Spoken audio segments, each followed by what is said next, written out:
구원을 주시는 하나님의 은혜라는 주제로서 함께 시간을 나누고자 합니다. 우리 본문 말씀도 믿음으로 합독하겠습니다. 시작. 예수께서 제자들에게 이르시되 내가 진실로 너희에게 이르노니 부자는 천국에 들어가기가 어려우리라.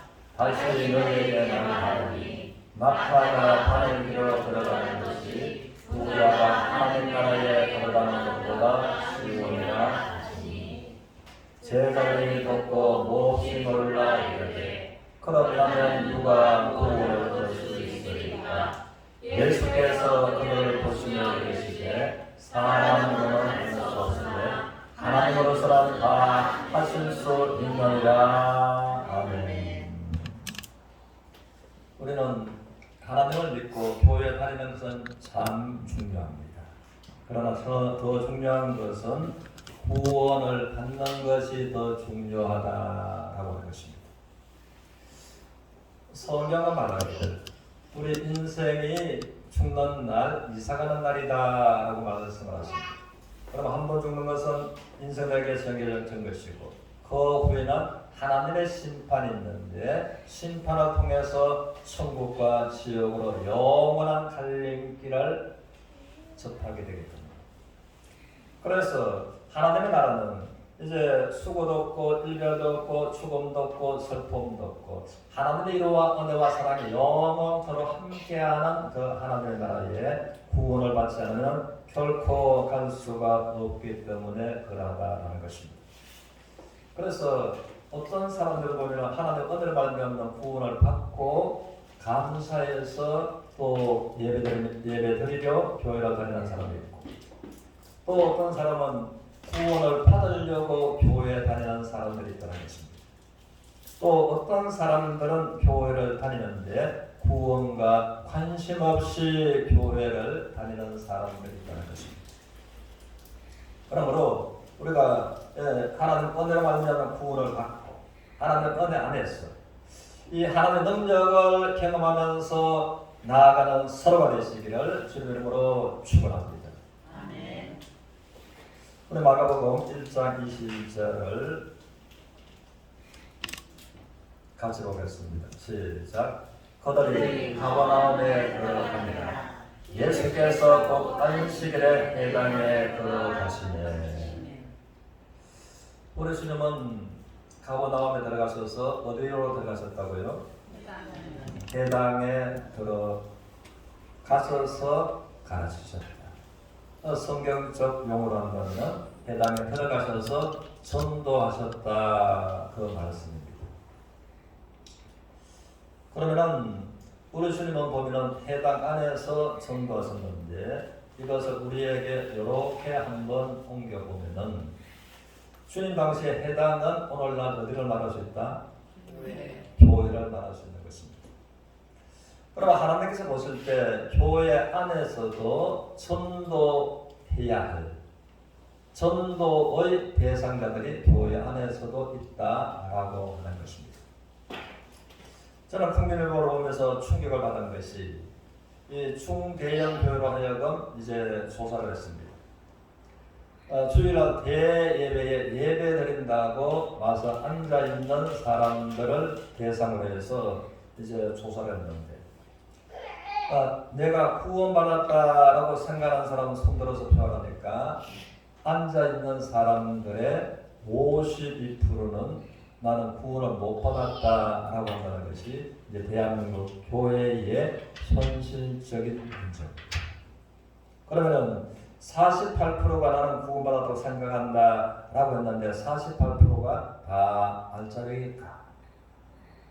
그러므로 성경은 말하기를 우리 주님께서 농부가 이 알곡 중에서 쭉정이를 골라내는 것처럼 우리 하나님은 말씀하시기를 의인 중에서 악인을 골라내리라 하고 말씀하신 말씀처럼 그런 48% 안에서도 쭉정이가 있을 수 있다라고 하는 것입니다.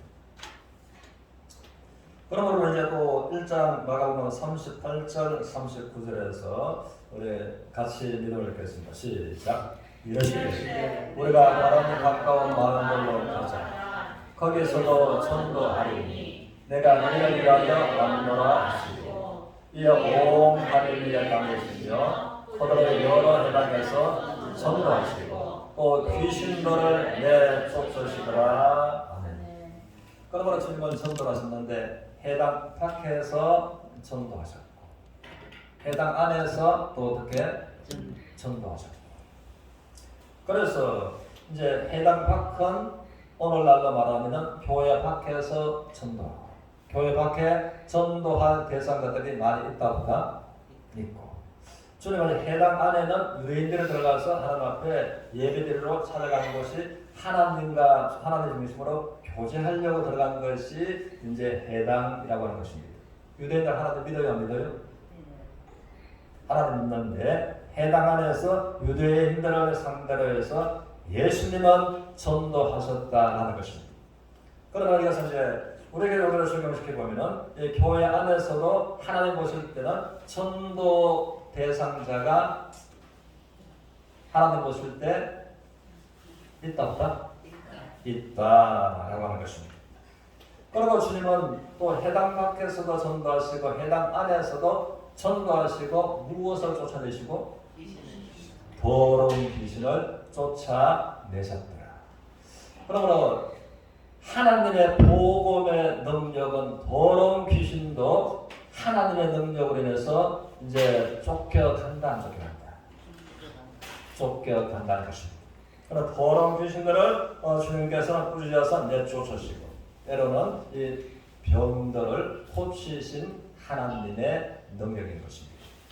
그래서 이제 전도에는 하나님의 능력이 함께하는 것이 하나님께서 전도하신 전도다라는 것을 우리가 생각하면서 그러면 이제 사람들이 어떻게 구원을 받는가라는 것입니다. 이것은 아주 중요합니다. 이 문제가 분명히 알고 분명히 해결되면은 이제 이상한 구원파로 비롯해서 이단들한테 미혹당하지 않게 될 것입니다.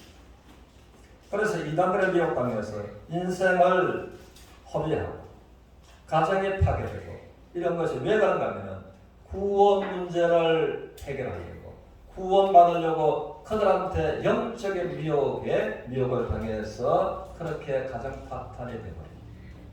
저는 며칠 전에 50대 초반인데 참 많이 아팠어요.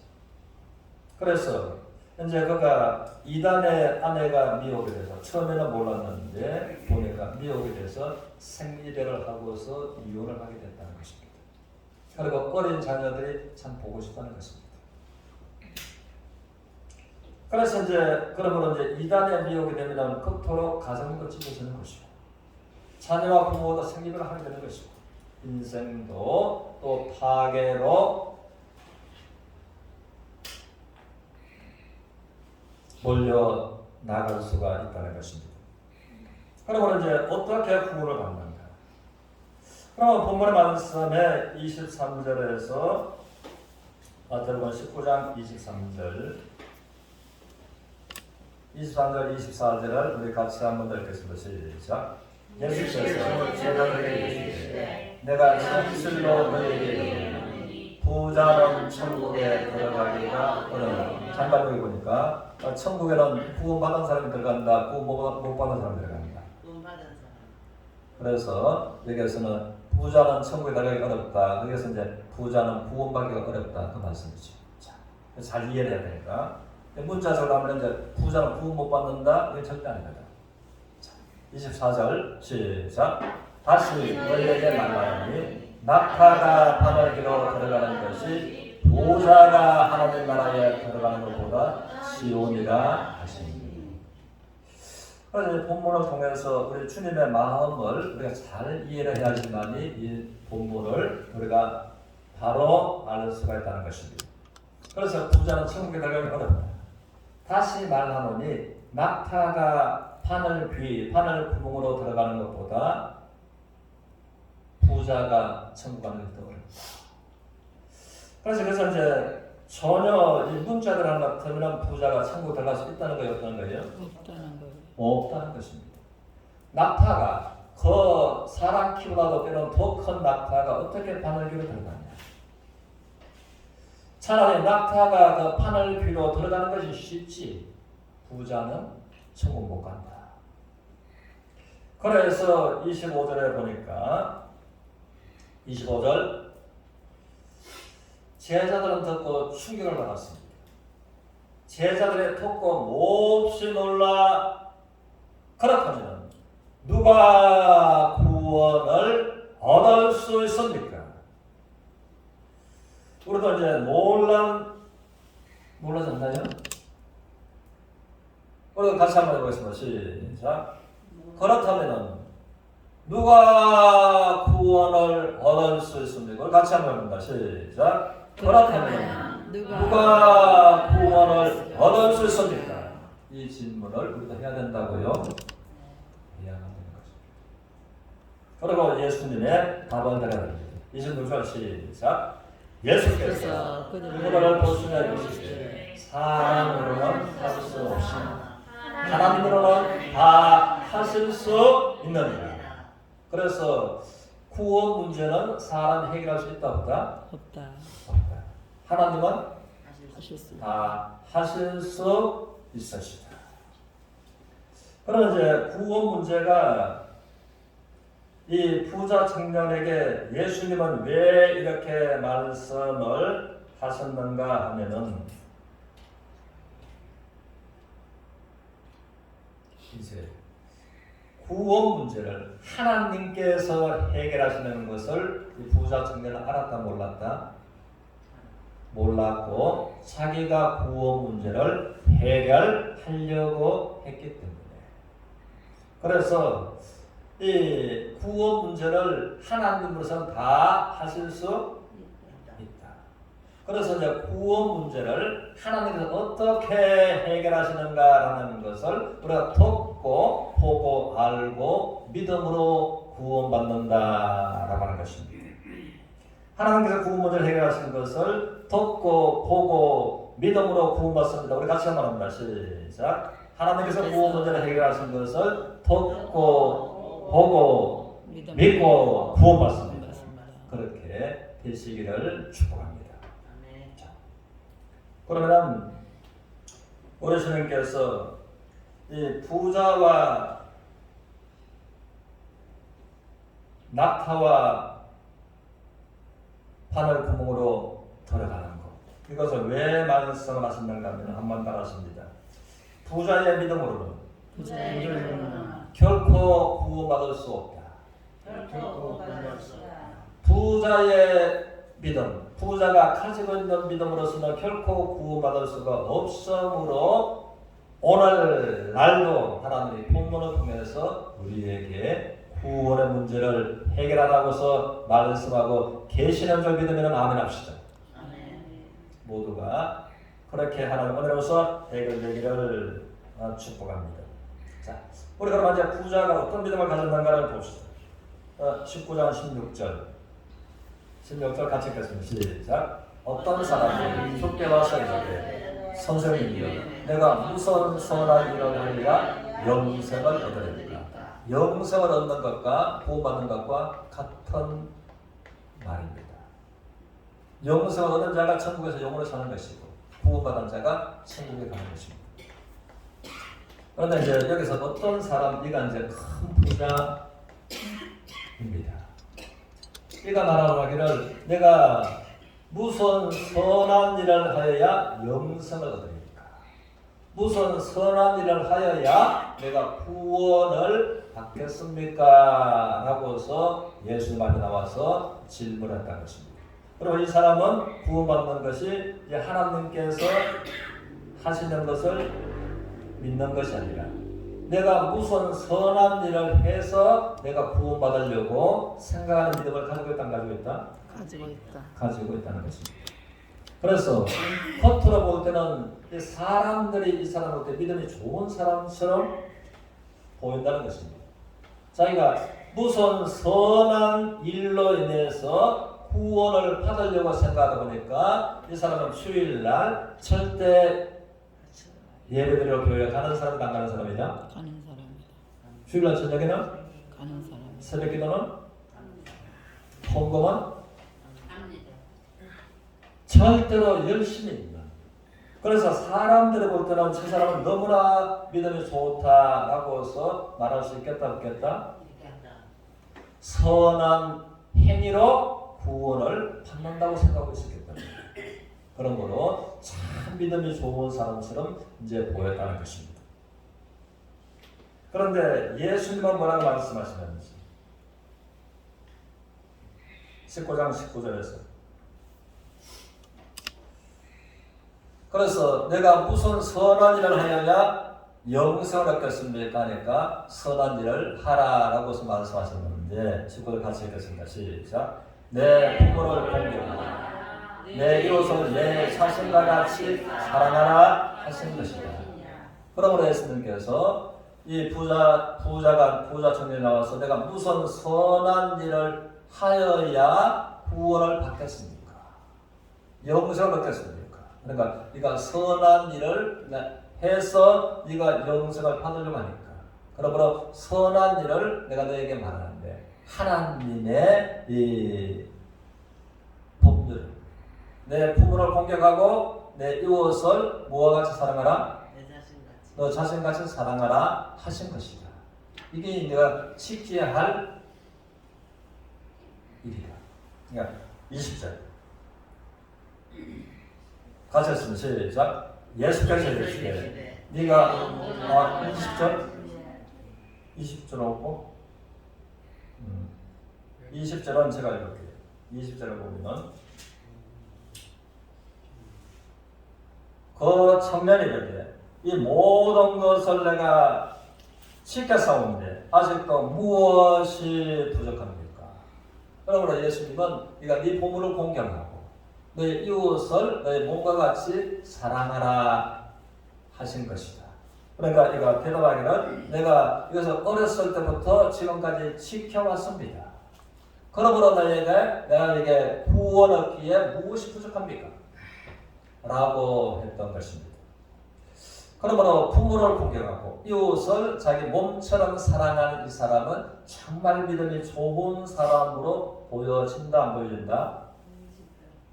보여지는 것입니다. 그런데 예수님께서 21절에 말씀하시고 같이 읽습니다. 시작. 예수께서 이르시되 내가 온전하고자 할진대 가서 내 소유를 팔아 가난한 자들에게 주라. 그래야면 하늘에서 보화가 내게 있으리라. 그리고 와서 나를 따르라 하시니. 그러므로 이제 이는 내 이웃을 내 몸과 같이 사랑하라 하신 하나님의 말씀을 이는 다 지켰다 합니까? 못 지켰다 합니까? 지켰다라고 했죠. 다 지켰으므로 내가 영생을 얻는데 무엇이 부족합니까? 그러므로 그는 자기 행위가 온전했다라고 말하는 것입니다. 그러니까 예수님께서 말씀하시기를 네가 온전하고 할진대 가서 너의 재산을 다 팔아서 어떻게 하라고? 팔아서 가난한 자한테 주라. 이 말씀은 무슨 말씀인가 하면은 또 우리가 여기서 잘 이해를 하셔야 되는 것이 이 부자가 재산을 다 팔아서 가난한 사람한테 주면 영생을 얻는다는 말씀입니까? 그거는 절대 아닙니다. 이것은 이 부자가 자기 재산을 다 팔아서 가난한 사람한테 나눠주면 영생을 얻는다라고 예수님께서 말씀하셨다 안 하셨다? 안 하셨다. 그래서 이상한 이단들은 그렇게 재물을 요구하고 영생 얻는 것과 관계를 시키는 이단들도 없지 않아 많이 있다는 것입니다. 이 말씀을 주님께서 왜 하셨는가 하면 이가 영생을 얻으려고 해서 많은 선한 일을 해왔고 또 내가 내 이웃을 내 몸과 같이 사랑하라 하신 하나님의 말씀을 다 지켰습니다 하고 자신만만하게 말을 했잖아요. 말을 했으므로 예수님께서 그러므로 네가 온전해지고를 할지인데 그러면 네 집으로 가서 너의 많은 재산을 다 팔아서 가난한 이웃들한테 나눠주라. 그럼 하늘에서 너에게 보호하겠습니다. 이 말씀은 한번 따라하십니다. 내 이웃을 내 몸과 같이 사랑하라 하신 것이다. 우리가 무엇을 사랑하고 무엇을 귀하게 여긴다 할지라도 내 몸처럼 사랑하고 귀한 것이 있다 없다? 없습니다. 우리가 내 몸이 아픈데 있는 돈을 찾아서 병원에 가야 한가요? 있는 돈을 다 쓰고 나면 내가 이제는 아파서 큰 병원에 안 가고 안 되는가 그러면 땅을 팔아야 안 팔아요? 내가 아픈 것을 고치기 위해서 땅을 안 팔면 내가 죽는데 있는 거 돈 찾아서 다 쓰고 적금을 예약을 하고 그래도 돈이 필요하니까 땅을 팔아서라도 내가 살기 위해서 서울대학병원으로 간다 안 간다? 갑니까 안 갑니까? 가죠. 그렇죠. 그런데 이는 나의 이웃을 내 몸과 같이 사랑하라 하신 말씀을 내가 다 지켰습니다 라고 말을 했나요 안 했나요? 했습니다. 했습니다. 그런데 이게 부자의 이웃을 보니까 가난한 사람 있어요 없어요? 있어요. 병든 사람 있어요 없어요? 있어요. 그러면 가난한 사람이 있고 병든 사람이 있고 병원비가 없어서 수술 못하는 뒷집에 김아무개도 있는데 이런 내 이웃을 내 몸과 같이 사랑하라 하신 하나님의 계명을 다 지켰습니다 라고 말하는 것이 참말이다 거짓말이다? 거짓말이다. 참말이라면 지체사람이 그렇게 많이 있을 수가 없잖아요. 내 이웃을 내 몸과 같이 사랑한다면 뒷집에 병원비 없어서 수술 못하는 김아무개 그를 재산 팔아서 병원비를 대줘야 된다는 얘기를 준다. 그래서 가난한 자들, 병든 자들을 내 몸처럼 사랑한답니다. 지금처럼 기름값이 아무리 비싸도 보일러 기름통에 기름들을 가득가득 넣어줘야 된다. 그것이 내 몸처럼 사랑하는 거잖아요. 내 몸처럼 사랑하는 거. 그러함으로 예수님께서 내 이웃을 내 몸과 같이 사랑하라 하신 하나님의 계명이다. 그가 내가 어려서부터 다 지켰습니다 라고 말하니까 그가 지키지 못했다는 것을 하나님의 율법에 비춰볼 때 하나님의 말씀을 지키지 못한 그는 명백한 죄인이다 라는 것을 깨닫게 하시려고서 내 재산을 다 팔아서 그리고 이웃들한테 나눠주라 라고서 하신 줄 믿으시면 알았으면 아멘 합시다. 여기에서 이 말씀이 바로 분별하고 아는 것이 큰 은혜가 구원받을 수 있는 은혜를 이어지는 축복이 될 것입니다. 그래서 한번 따랐습니다. 사람은 구원 문제를 해결할 수 없고 하나님은 다 해결할 수 있습니다. 그러므로 이것은 이제 예수님께서 친히 말씀하신 사람은 구원 문제를 해결할 수 없고 하나님으로서는 다 하실 수 있느니라. 그래서 하나님께서 구원 문제를 해결해 놓으신 것을 내가 듣고 알고 믿음으로 구원받는 것입니다. 행함으로 구원받는 것이 아닙니다. 그래서 우리 에베소서에서 2장 8절을 보겠습니다. 에베소서 2장 8절 우리 같이 읽습니다. 시작. 너희는 그 은혜에 믿음으로 말미암아 구원을 받았으니 이것은 너희에게서 난 것이 아니라 하나님의 선물이라. 그러므로 은혜는 누가 받는가 하는 것입니다. 우리가 이 세상에서도 은혜는 착하고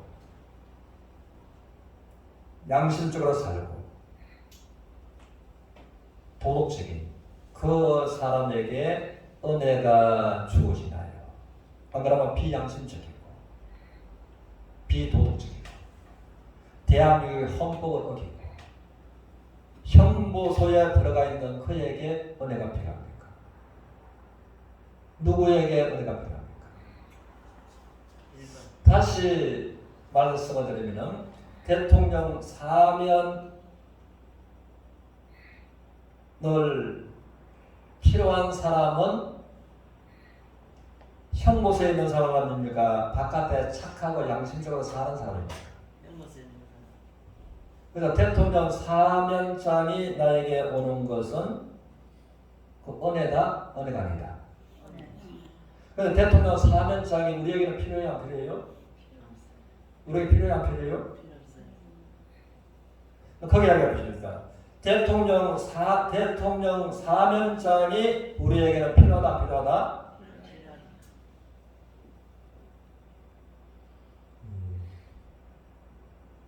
다시 한번 대통령 사면장이 우리 필요해요, 안 필요해요? 필요 없지요. 대통령 사면장 누구에게 필요해요? 형무소에 가 있는 사람들한테 필요하잖아요. 그것이 은혜거든. 그럼 하나님의 은혜도 율법대로 살지 못하고 하나님 보실 때 죄인이고 내가 양심을 비추어도 죄인들에게 하나님의 구원의 은혜가 필요합니까? 하나님의 율법을 다 지키고 하나님 보실 때 죄가 하나도 없는 사람에게 구원의 은혜가 필요합니까? 죄인들에게 하나님의 구원의 은혜가 필요하다라고 하는 겁니다.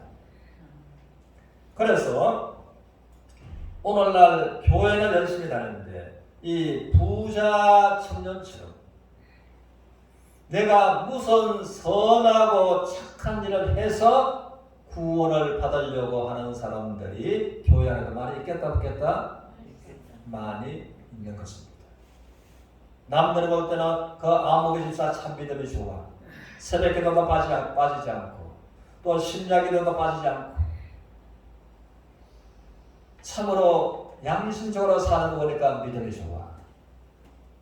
그러할지라도 이 부자 청년처럼 내가 무엇을 선하게 살아서 구원을 받으려고 하는 부자 청년 같은 믿음을 가진 사람들이 있겠다 없겠다? 있습니다.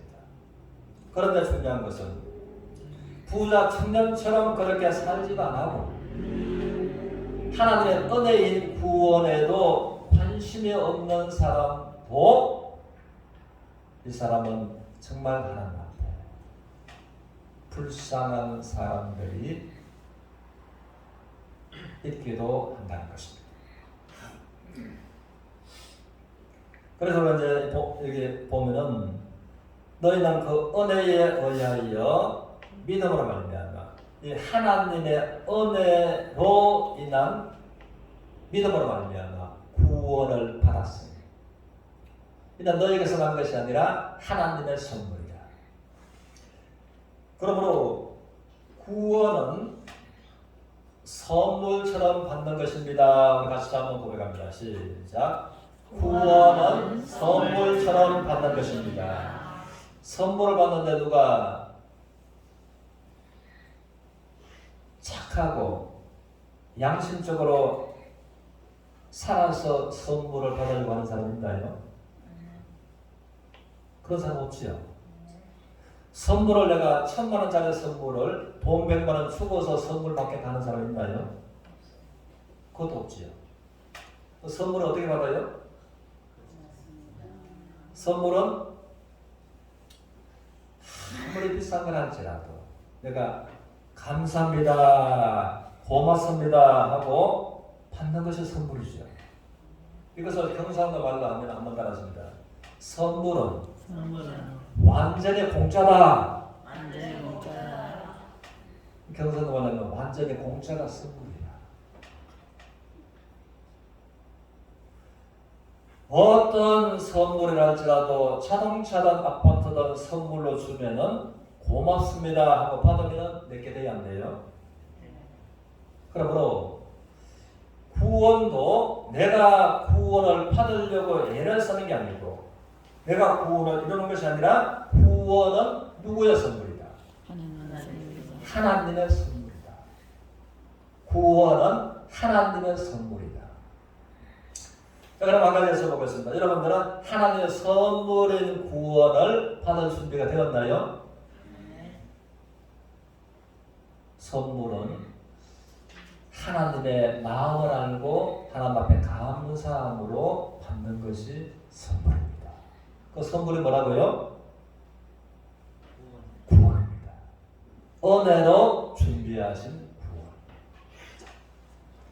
그래서 이제 여기 보니까 디도서 2장 11절을 우리가 보겠습니다.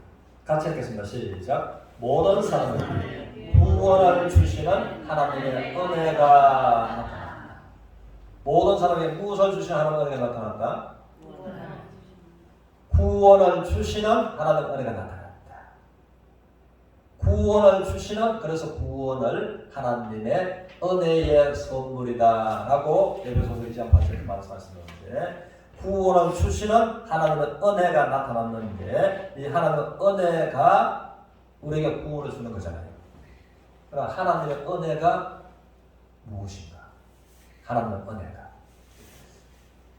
우리가 마태복음 1장 21절을 보겠습니다. 21절 같이 읽겠습니다. 시작. 아들을 낳으니 이름을 예수라. 이는 그가 자기 백성을 거드는 죄에서 구원할 자이십니다. 우리들의 죄에서 누가 우리를 구원할 자라고요?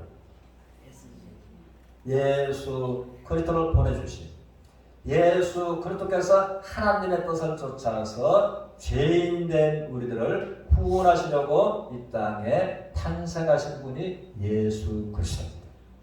그럼 모든 사람을 구원하시는 하나님의 은혜가 나타났다라는 것은 이 은혜가 누구시다? 예수 그리스도이시다라는 것입니다. 우리 디모데전서 1장 15절도 보겠습니다. 같이 읽습니다. 시작. 믿보다 여기까지. 믿보다 이것은 믿을만하다, 진실되다. 경상도 말하면 정말이다. 같이 읽겠습니다. 시작. 믿보다 모든 사람이 받을 만한 이 말이요 그리스도 예수께서 죄인을 구원하시려고 세상에 임하셨다. 죄인 중에 내가 계수리라. 사도 바울의 고백이죠. 사도 바울은 자기가 하나님을 믿고 보니까 내가 죄인 중에 우두머리 계수였다. 그런데 모든 사람이 받을 만한 이 말이에요. 모든 사람이 자기 것으로서 받을 만한 이 말은 그리스도 예수께서 죄인을 구원하시려고 세상에 어떻게? 세상에 임하셨다. 하나님의 아들이 이제 죄인을 구원하시려고 세상에 임하셨다. 그럼 하나님의 세상을 이처럼 사랑하사 독생자를 주셨어요. 이는 저는 믿는 자마다 멸망치 않고 영생을 얻게 하십니다. 다 멸망받을 수 없는 그들에게 영생을 주시려고 하나님 아들 독생자 예수를 통해서 이 땅에 오셨다. 그러면 죄인을 구원하시고 세상에 오셨으면 죄인이 구원받는다. 예수님이 죄인들을 구원하신다. 다시 한번. 죄인들이 죄에서 구원받는다. 예수님이 죄인들을 구원하신다. 예수님이 구원하신네. 죄인이 구원받는 것이 아니라 예수님이 죄인들을 구원하십니다. 우리 같이 한번 고백하겠습니다. 시작. 죄인이 구원하는 것이 아니라 예수님이 죄인들을 구원하십니다. 믿으면 아멘 합시다. 그러면 죄인은 애쓰고 힘쓰고 노력해도 죄 문제를 해결할 수 있어요? 없어요? 없어요. 그러니까 죄인은 누가 구원하신다? 예수님이 죄인들을 구원하기 위해서 오셨다. 그럼 나 같은 죄인을 그래서 사람으로서는 할 수 없되 하나님으로서는 다 하실 수 있느냐. 하나님께서 독생자 예수 그리스도를 통해서 우리가 어떻게 구원하셨는가라는 것을 성경을 통해서 우리가 듣고 보고 알고 믿음으로 구원받는다라고 하는 것입니다. 그래서 이제 사도 바울은 구원받고 보니까 그가 죄인 중에 내가 계수다. 죄인 중에 계수인 사울로 있을 때 그가 구원받고 사도 바울이 되었어요? 안 되었어요? 죄인 중인 계수인 사도 바울도 구원받았다면, 개수도 구원받았다면 우리가 죄인이지만은 개수는 맞다 안 맞다? 죄인의 개수가 맞아요?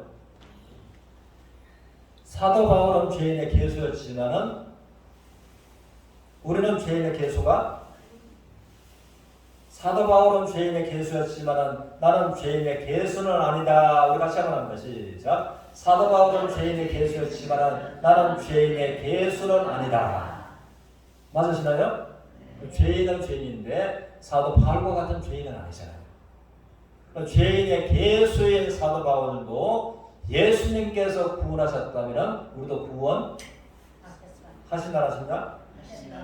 그것을 알고 받는 것이 구원을 선물로 받는 것입니다. 그럼 우리가 여기서 생각하시면서 그러면 이제 이 은혜는 모든 사람을 구원하시는 하나님의 은혜가 나타났다는 것이 은혜는 예수 그리스도인 것을 아셨다 모르셨다? 아셨죠? 자, 그래서 이제 요한복음 1장 29절을 보면은 하나님 앞에 의인 없는 날이 한 사람도 없으며 모든 사람이 죄를 범하였으며라고 하셨는데 한 번 따라하십니다. 보라 세상 죄를 지고 가는 하나님의 어린 양이로다.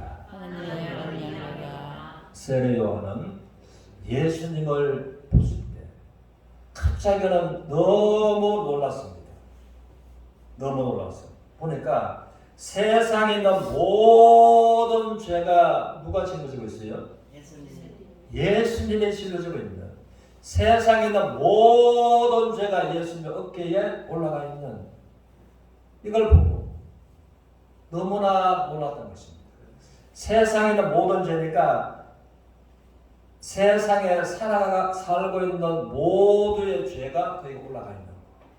짊어지고 있는 거. 이것은 로마서 5장 12절 말씀처럼 아담으로 말미암아 죄가 세상에 들어왔고 아담으로 말미암아 죄가 세상에 들어온 그 죄를 그대로 아담은 세상의 죄를 가지고 왔지만 그 죄를 예수님께서 다 짊어졌다 안 짊어졌다? 짊어지셨습니다. 그럼 하나님을 보실 때 세상에 죄가 있다 없다? 아담으로 말미암아 죄가 세상에 들어온 그 죄를 세상에 있는 세상 죄를 예수님이 짊어지셨으므로 우리의 죄, 세상에 있는 모든 죄가 예수님에게로 옮겨갔다 안 옮겨갔다? 옮겨갔습니다.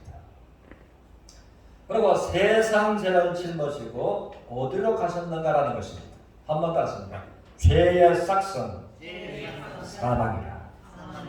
세상 죄를 짊어졌으니까 자기 죄는 없지만 세상 죄를 짊어졌으니까 하나님 보실 때 세상에서 죄가 가장 많으신 분이 누구예요? 맞나요? 세상에 있는 모든 죄를 예수님이 짊어지셨으니까 하나님 보실 때 세상에서 죄가 가장 많은 사람이 누구다? 예수님이 자기 죄는 없는데 세상에 있는 모든 죄를 짊어지셨으므로 예수님께서 죄가 가장 많으십니다. 그러면 하나님의 율법에 죄의 싹성 사망이라 죄인은 반드시 죽어야만 되기 때문에 그래서 죄의 세상 죄를 짊어지고 갈보리 십자가로 가신 것입니다. 갈보리 십자가로 가셔서 그 십자가에서 이제 달리시기 전에 저주의 가시로서 가시관을 쓰시고 저주의 채찍으로서 온몸을 맞으시고 저주의 못에 양손과 양발의 못이 박히고 저주의 창으로서 옆구리가 찔리고 한번 따라했습니다. 예수님의 찔림은 나의 죄 때문에 찔리셨고 예수님의 상하심은 나의 허물 때문에 상하셨다. 저주의 채찍과 저주의 못에 박혀서 우리의 허물과 죄를 대신 담당하신 그것이 갈보리 십자가입니다. 한번 따랐습니다. 예수님께서 십자가에 달리셔서 다 이루었다 하시고 머리를 숙이시고 돌아가십니다. 십자가에서 오신 목적을 다 이루었다. 죄인을 구원하러 오셨는데 구원하러 오신 그 일을 십자가에서 다 이루었다 안 이루었다? 이루셨다. 그럼 구원을 하나님의 아들 예수님과 완성하셨다 안 하셨다? 완성하셨다. 죄인을 구원하기 위해서 오셔서 죄인을 구원하는 일을 십자가에서 완성하셨다. 그리고 죽은 자 가운데서 예수님은 다시 부활하셨다 안 하셨다? 부활하셨다. 우리 고린도전서 15장 3절 4절을 보겠습니다. 같이 했습니다. 시작. 내가 받은 것을 먼저 너에게 전하노니 그리스도께서 우리 죄를 위하여 죽으시고, 그러면 그리스도께서 우리 죄를 위하여 죽으셨으므로 우리 죄가 해결됐다 안 됐다? 자, 4절 시작. 장사진과 되었다가 사흘 만에 다시 살아나셨다.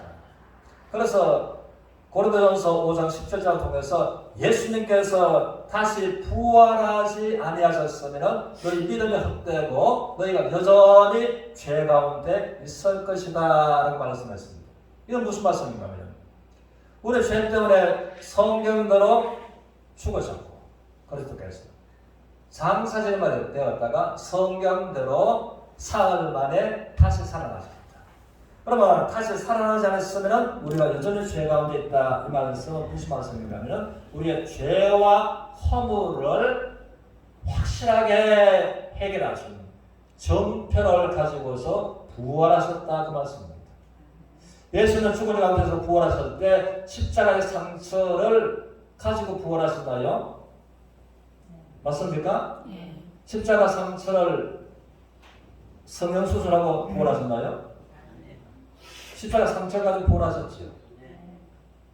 그래서 도마에게 너는 와서 못자국을 만져보고 내 창자국에 네 손가락을 넣어보고 그리고 네가 믿는 자가 돼. 예수는 확실하게 십자가에서 고난받으신 상처를 가지고 부활하셨다 안 하셨다? 부활하신 그것이 유일한 우리의 허물과 죄를 해결하신 정표다라는 것입니다. 그래서 이제 베드로전서 2장 24절을 통해서는 한번 들었습니다. 예수님은 친히 십자가에 달려 그 몸으로 우리 죄를 담당하셨어요. 예수님의 몸으로 우리 죄를 담당하신 정표가 부활하신 예수님의 몸에 있다는 것입니다. 예수님의 양손과 양발에 못자국이 있어요 없어요? 덩이나 채찍에 맞아서 곽고랑처럼 다 파진 상처가 있어요 없어요? 옆구리에는 창자국이 있어요 없어요? 그것이 한 번 더 따라하십니다. 예수님의 찔림은 나의 허물 때문에 찔렸고 예수님의 상함은 나의 죄악 때문에 상하셨다. 그 상처를 가지고 부활하신 그것이 여러분들과 저와 죄와 허물을 명백하게 해결한 정표가 유일하게 예수님께서 부활하신 몸에 가지고 계시는 겁니다. 그러니까 정표는 예수님이 가지고 있어야 됩니까? 저와 여러분들이 가지고 있어야 됩니까? 내가 가지고 있어야지만 천국 가는 거잖아요. 그 정표를 어떻게 하는가 하면 나를 위해서 죽으셨고 부활하신 십자가 상처 가지신 예수님을 내가 인격적으로 내 마음에 모시는 것입니다. 내가 인격적으로, 내가 이제 양심적으로, 내가 인격적으로, 내가 그분을 인정하나, 그분이 내 마음에 들어와 계시면은 나의 허물 때문에 상처, 나의 죄악 때문에 상처를 입으신 그분이 내 마음에 들어와 계신다면은 예수님으로 말미암아 나의 허물과 죄가 하나님 앞에 해결됐다 안 됐다? 된 것입니다. 우리가 요한복음 1장 12절을 우리가 같이 보겠습니다. 1장 12절 우리가 다 그럼 우리 크게 암송합시다. 시작. 영접하는 자 또 그 이름을 믿는 자들에게는 하나님의 자녀가 되는 권세를 주셨습니다. 이제 그 예수님을 인격적으로 만난 자, 내 마음에 인격적으로 예수님을 나의 주인으로 구세주로 모신 자, 영접한 자, 그에게 하나님의 자녀가 되는 권세를 주셨으니, 그러므로 자녀는 하나님의 자녀는 죽으면 하나님 집에 간다 안 간다? 그것이 천국인 것입니다. 명백한 예수 그리스도께서 나의 허물 때문에 찔렸고 나의 죄악 때문에 상하셨고 정편을 가지고 구원하신 정편을 가지고 구원하신 예수 그리스도가 내 마음에 계시는 자, 인격적으로 내 마음에 영접하는 자, 그가 이제 하나님의 자녀고, 그가 이제 구원의 정표가 되신 예수 그리스도께서 우리 안에 계시고, 그러면 누구든지 예수 하나님 아들 예수 그리스도께서 그 안에 계시지 아니하시면 그는 그리스도의 사람이 아니다라고 말씀하신 말씀이죠. 성령 우리 영과 더불어 우리가 친히 하나님의 자녀인 것을 증거하시는 나의 죄와 허물을 위해서 죽으시고 부활하신 예수님께서 우리 마음에 계시면 성령 하나님께서 친히 증거하신 것이 우리가 하나님의 자녀인 것을 증거하십니다. 하나님의 자녀가 되면 권세로서 우리가 하나님의 자녀답게 하나님의 은혜와 능력을 경험하면서 인생을 축복 가운데 살아가다 이 세상을 졸업할 때 눈물도 이별도 슬픔도 죽음도 없는 하나님의 나라에서 영원한 축복으로 나아가는 서로가 되시기를 주님의 이름으로 축원합니다.